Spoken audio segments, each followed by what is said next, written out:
Video আপনারা অবশ্যই দেখেছেন যে যেখানে একজন ছেলে এবং মেয়ে তারা ডেটে আছে এবং ডেটের এক পর্যায়ে তারা হয়তো যখন খাওয়া দাওয়া করতেছে, খাওয়া দাওয়ার পরে যখন ওই খাবারের বিলটা 370 বা এর আশেপাশে আসতেছে, তখন মেয়েটার আচরণ হঠাৎ করে পরিবর্তন হয়ে যাচ্ছে এবং সে তখন তার বিলটা দিয়ে দিতে চাচ্ছে, নিজেই দিয়ে দিতে চাচ্ছে।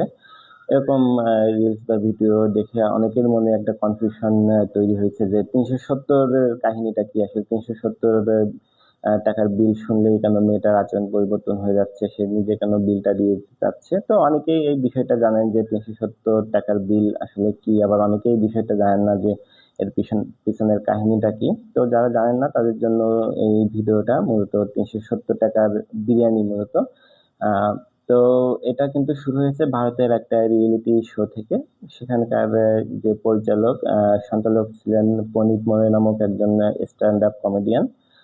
তো তার সেই শোতে হিমাংশু নামক একজন দর্শক, সে যখন তার একটা স্টোরি শেয়ার করে, সে স্টোরিটা এরকম ভাবে শেয়ার করে যে সে একটা কোম্পানিতে বা কোনো প্রতিষ্ঠানে চাকরি করে, সেখানের একজন ক্লায়েন্ট তার অফিসে যায়, অবশ্যই ফিমেল ক্লায়েন্ট।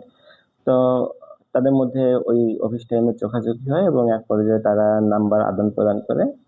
আর অফিসের পরে তারা তখন আর কি দেখা করে, আর কি দেখা করার পরে তারা একটু ঘোরাঘুরির পরে তারা খাবার খায়, মূলত চিকেন বিরিয়ানি খায় এবং চিকেন বিরিয়ানির যে বিলটা সেটা আসে 370 টাকা। তো বিলটা স্বাভাবিকভাবেই ওই হিমাংশু যে ছেলেটা সেই দিয়ে দেয়। বিল দেওয়ার পরে সে চিন্তা করে যে যেহেতু আমি 370 টাকা মেয়েটার পিছনে খরচ করছি, তাই এটা উসুল করতে হবে। শব্দটা মনে রাখেন যে এটা উসুল করতে হবে। তো সে সেইভাবে মেয়েটাকে তখন তার রুমে যাওয়ার প্রস্তাব দেয়, অর্থাৎ রুম ডেটের প্রস্তাব দেয়, কিন্তু মেয়েটা রাজি হতে চায় না, রাজি হয় না, সে বাড়ি যেতে চায় তার। এখন পনিত পনিত না, হিমাংশু দেখতেছে যে সে যেহেতু 370 টাকা খরচ করছে, তাই সেটা উসুল করতে হবে। যেহেতু রুম ডেটে যেতে চাচ্ছে না, তাই সে কোনো পার্কে নিয়ে নির্জন কোনো অন্ধকার কোনো বেঞ্চে বসে সে কিছু মানে কোনোভাবে এই 370 টাকাটা উসুল করতে চায়। তো রুম ডেটে রাজি না হওয়ার পরে সে মেয়েটাকে পার্কে নিয়ে যাওয়ার প্রস্তাব দেয়। মেয়েটা এক পর্যায়ে বলে যে ঠিক আছে, পার্কে যাব। পার্কে যাওয়ার পরে মেয়েটা দেখা যাচ্ছে যে দোলনায় দোলে বা একটু জনসমাগম যেখানে যেখানে আলো আছে সেখানে থাকতে চায়, কিন্তু ওই হিমাংশু সে বারবার তাকে অন্ধকার কোথায় কোথায় অন্ধকার আছে, কোথায় অন্ধকারে বেঞ্চ আছে সেখানে নিয়ে যেতে চায়।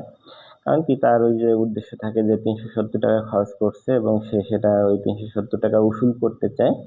এই উদ্দেশ্যে সে আর কি সে অন্ধকার কোণায় নিয়ে যেতে চায়। তো এটা মূলত তার গল্প ছিল। এখানে মেইন যে বিষয়টা সবাইকে ট্রিগার করছে বা সমালোচিত হওয়ার মেইন যে বিষয়টা, সে আর কি বোঝাতে চেয়েছে, সে যেহেতু 370 টাকা দিয়ে বিরিয়ানি কিনেছে, খাইয়েছে এবং খরচ করেছে মেয়েটার পিছনে, তাই সে মনে করে যে মেয়েটা তার সাথে মানে শারীরিকভাবে ইন্টিমেট হতে বাধ্য, অথবা আহ, মানে সে শারীরিকভাবে ইন্টিমেট হওয়ার মাধ্যমে এই 370 টাকা সে উসুল করতে চায়, এরকম একটা প্রবণতা তার কথার মাধ্যমে উঠে এসেছে। তো এটা ছিল মূলত সবাইকে আম, যে ট্রিগার করছে বা সমালোচিত হওয়ার পিছনে সবচেয়ে বেশি কারণ, যে মানে 370 টাকা খরচ করছে মানেই যে মেয়েটা তাকে সম্মতি দিয়ে দিচ্ছে ফিজিক্যালি ইন্টিমেট হওয়ার জন্য, এরকম বিষয়টা না।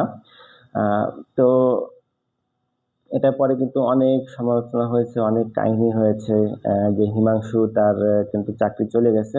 এখানে চাকরি চলে যাওয়ার পিছনে কিন্তু যে সে যে এরকম মন্তব্য করছে এটা না, মনে হয় আরো অনেক কোম্পানিতে কিন্তু পলিসি থাকে যে তার কোম্পানির যে ক্লায়েন্ট তাদের সাথে কোনো কর্মী কোনো রিলেশনশিপে যেতে পারবে না, কিন্তু হিমাংশু হয়তো এরকম কোনো রুলস ভঙ্গ করেছে। প্লাস এই যে নারীর প্রতি একটা অবমাননাকর মন্তব্য, এই জের ধরে তার চাকরিটা চলে যায় এবং মহারাষ্ট্র পুলিশ কিন্তু একটা এফআইআর দায়ের করেছে এবং এটা নিয়ে কিন্তু তদন্ত চলছে এই হিমাংশু এবং পনির দুইজনের নামেই। তো এটার পরে অনেক মেয়েই এটার ভিডিও করতেছে, অনেক মেয়ে না অনেক ছেলেও এটা ভিডিও করতেছে যে মানে 370 টাকার বিরিয়ানি মানে যে, বা 370 টাকা খরচ করা মানে যে কনসেন্ট দিয়ে দেয়া না। এবং অনেকে এটা নিয়ে কিন্তু মেয়েদের সেলফ ইন্ডিপেন্ডেন্ট হওয়ার কথা বলতেছে, নিজের টাকা নিজে ইনকাম করা এবং নিজের বিল নিজে পে করার কথাও বলতেছে। তো এটা ছিল মূলত ওই যে 370 টাকার বিরিয়ানির কাহিনী। আপনাদের কাহিনীটা শুনে আপনাদের কি মনে হয় যে এখানে কি সমস্যা ছিল এই যে হিমাংশু তার এই মন্তব্যে? তার কি ধরনের শাস্তি হওয়া উচিত বা আসলে হওয়া উচিত কিনা আপনাদের কি মনে হয় সেটা অবশ্যই কমেন্টসে জানাতে ভুলবেন না। ভালো থাকবেন, আর আমার চ্যানেলে নতুন হলে চ্যানেলটি সাবস্ক্রাইব করবেন। ভালো থাকবেন, কথা হবে অন্য কোনো বিষয় নিয়ে।